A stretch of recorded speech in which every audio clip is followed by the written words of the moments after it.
नमस्ते। मैं हूं आस्था और बहुत बहुत स्वागत करती हूं आप सभी का हमारे शो में, जिसका नाम है युवा महिला उद्यमी बने। गांव में बहुत सारी अपॉर्चुनिटीज छुपी होती हैं, लेकिन सिर्फ ढूंढने की देर होती है।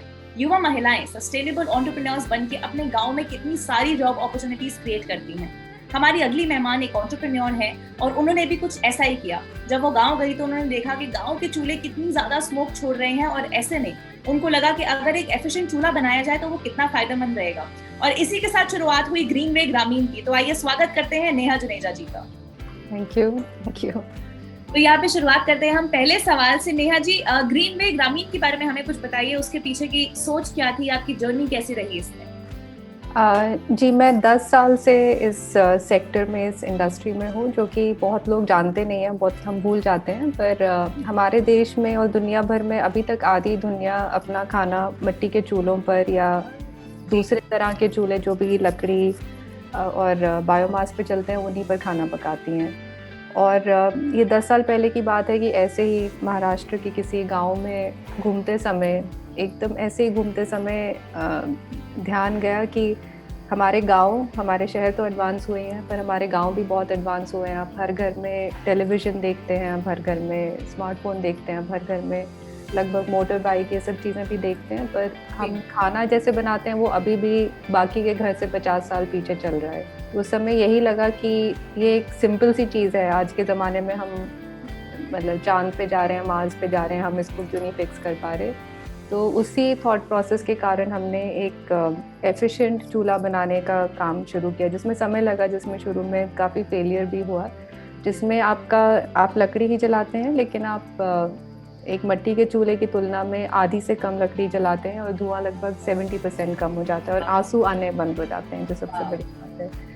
बिल्कुल। तो नेहा जी, जब मैं आपके ये बिजनेस के बारे में स्टडी कर रही थी तो मुझे एक चीज बहुत अच्छी लगी कि आपका जो ये बिजनेस है वो बहुत यूनिक है। मैंने पहली बार ऐसा कुछ सुना, इसके बारे में सुना, जिससे मेरे दिमाग में ये सवाल आया कि जब आप ये प्रोडक्ट बेचने की कोशिश करते हैं, आप लोगों को समझाते हैं कि ये हमारा प्रोडक्ट है, कि आपको सेलिंग पॉइंट ऑफ व्यू से कोई चैलेंजेस मिलते हैं? आप किस तरह से कन्विंस करते हैं लोगों को? सेलिंग पॉइंट ऑफ व्यू से काफ़ी चैलेंजेस मिलते हैं, पर थोड़े आप कह सकते हैं कि कॉमन चैलेंजेस नहीं है। जैसे अभी भी हमारा जो स्टोव है, हम उसको ग्रीन वे स्मार्ट स्टोव कहते हैं। हम लेके जाते हैं लोगों के पास या गांव में किसी को दिखाते हैं। आज की डेट में अगर मैं गांव में एक आईपैड ले जाऊं तो सब लोग जानते हैं कि ये आईपैड है, लोग समझते हैं वो। लेकिन अगर मैं अपना चूल्हा लेके जाती हूँ तो लोग मुझसे पूछते हैं कि ये क्या चीज़ है, या हमारे टीम से पूछते हैं क्या चीज़ है, क्योंकि उन्होंने ऐसा प्रोडक्ट पहले कभी देखा नहीं। बहुत सिंपल प्रोडक्ट है, आप उसमें लकड़ी या गोबर डालिए, आग जलाइए, वो खाना पकाएगा। बहुत सिंपल प्रोडक्ट है, बट फिर भी क्योंकि प्रोडक्ट कैटेगरी इतनी नई है और उस कैटेगरी में कम काम होने के भी बहुत सारे कारण हैं, बट क्योंकि एक नई तरह की प्रोडक्ट कैटेगरी है, इसलिए आपको शुरू पूरी बात समझानी पड़ती है कि ये कैसे बना, क्यों बना, क्या है, जला के दिखाना पड़ता है। तो इसके अलावा बहुत से अब हमारे देश में यंग लेडीज हैं, युवा महिलाएं हैं, जो कि एंटरप्रेन्योर्स बनना चाहती हैं, अपना खुद का बिजनेस शुरू करना चाहती हैं। जिनमें से बहुत से लोग हैं जो ग्रीन बिजनेस शुरू करना चाहते हैं, और आपको 10 साल हो गए हैं आप ये चीज करते हो। तो ऐसे में आप इन सब युवा महिलाओं को क्या एक एडवाइस देना चाहेंगे? जी, मैं 2 एडवाइस देना चाहूँगी। मैं एक नहीं, मैं सिर्फ 2 बातें बोलना चाहूँगी। पहली बात तो ये है कि ग्रीन बिज़नेस के लिए ये जो अभी समय है बहुत ही अच्छा समय है। इन जो सेंटिमेंट कह लीजिए, जो मार्केट सेंटिमेंट कह लीजिए, 5 साल पहले भी या 10 साल पहले भी लोग इतने कॉन्शियस नहीं थे जितने आज कॉन्शियस हैं। तो एज़ अ ग्रीन बिज़नेस ये समय बहुत अच्छा है। और अगर आप कुछ करना चाहते हैं तो उस पर बहुत ज़्यादा सोचने में समय ना बर्बाद करें। कुछ करने के लिए समय की भी एक कीमत होती है, और जब हम कई बार सोचते रहते हैं कि अभी करेंगे, तो वो एक कीमत या जो समय का कैपिटल है हम बर्बाद कर देते हैं। दूसरी चीज़ ये है कि लोग कहते हैं कि अपना पैशन फॉलो करिए, पैसा रेज करिए, वो सब करिए। कहूँगी वो चीज़ें आप करिए, पर अपना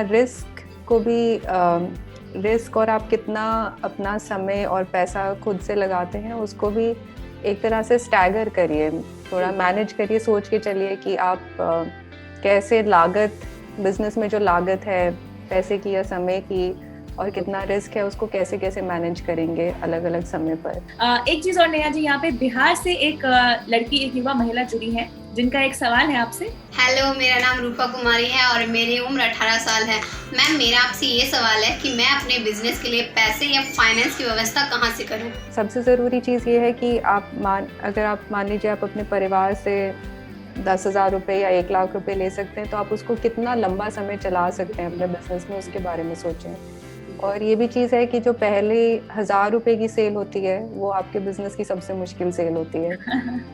तो आप पहले जो कुछ कस्टमर्स को ढूंढना, उनसे पैसा लेना, सेल एग्जीक्यूट करना सबसे मुश्किल है, और उसके बाद धीरे धीरे चीजें आसान होंगी ही। धीरे धीरे वो जो बिजनेस है वो ग्रो करने लग जाता है।